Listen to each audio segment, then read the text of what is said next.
Transhumanisme. Objectif d'améliorer et d'augmenter l'humain par la technique et le progrès scientifique. L'humain, toi, moi, mais lui ou lui, on rapproche souvent le terme humaniste et philanthrope. Très bien. Mais si en fait on se trompait de voie, et si, dans notre manque d'expérience, dans notre incapacité de notre cerveau isolé à se représenter la complexité de ce que l'on appelle pays ou monde, on réduisait finalement l'humain à juste l'homme qui habite à côté de chez moi, l'homme avec qui je travaille, le français. Et si en fait on n'augmentait pas l'humain, mais toute l'humanité? Et si on essayait de prévenir des inégalités que pourrait engendrer telle ou telle technologie en les offrant à tous? Évitons un tel néo-darwinisme. Alors, faut-il avant tout, en priorité, donner accès à nos progrès techniques et scientifiques à toute l'humanité sans exception? Mais, à y réfléchir, doit-on vraiment aider ces communautés? La vie au Sri Lanka est incroyable. Ce fut pour moi un vrai plaisir de vivre de pas grand-chose. J'ai même l'impression que les gens, sans notre niveau de science, sont plus heureux là-bas.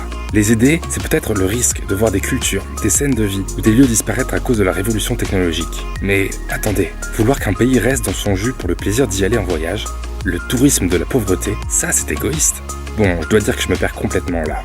Ensemble, envers ces peuples, tentons déjà dans un premier temps de respecter les principes de base des droits de l'homme, c'est-à-dire avoir le droit, le choix et l'accès possible aux progrès scientifiques et techniques.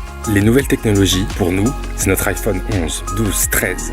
Mais pour eux, est-ce la priorité? Grand euphémisme. Mais du coup, pour qui faire ces recherches? Qui peut être légitimement prioritaire? D'ailleurs, quelque chose cloche. En effet, si nous poussons notre raisonnement à bout, à chercher qui améliorer en priorité, pourquoi pas carrément sauver la nature en premier?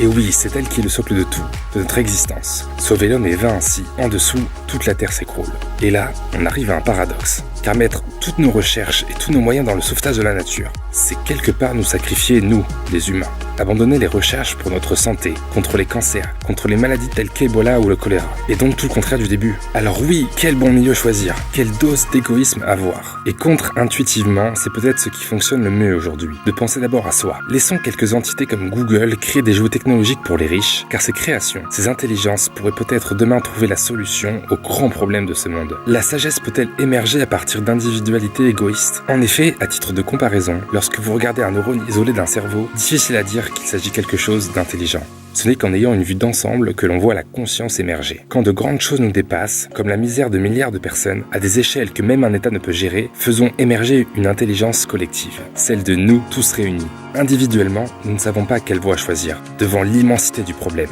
Mais en pensant ensemble, nous pouvons véritablement être un levier qui, petit à petit, a le potentiel de changer le monde. Alors, au final, au-delà de nos délires de transhumains, est-ce qu'une nouvelle humanité, meilleure, est-elle réellement possible, voire en marche?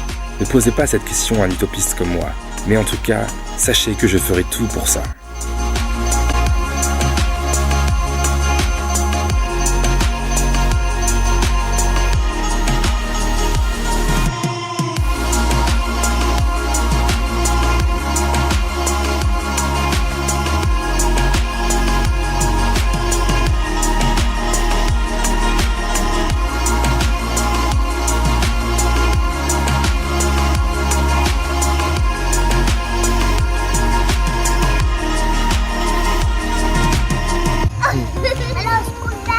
Alles cool, pas?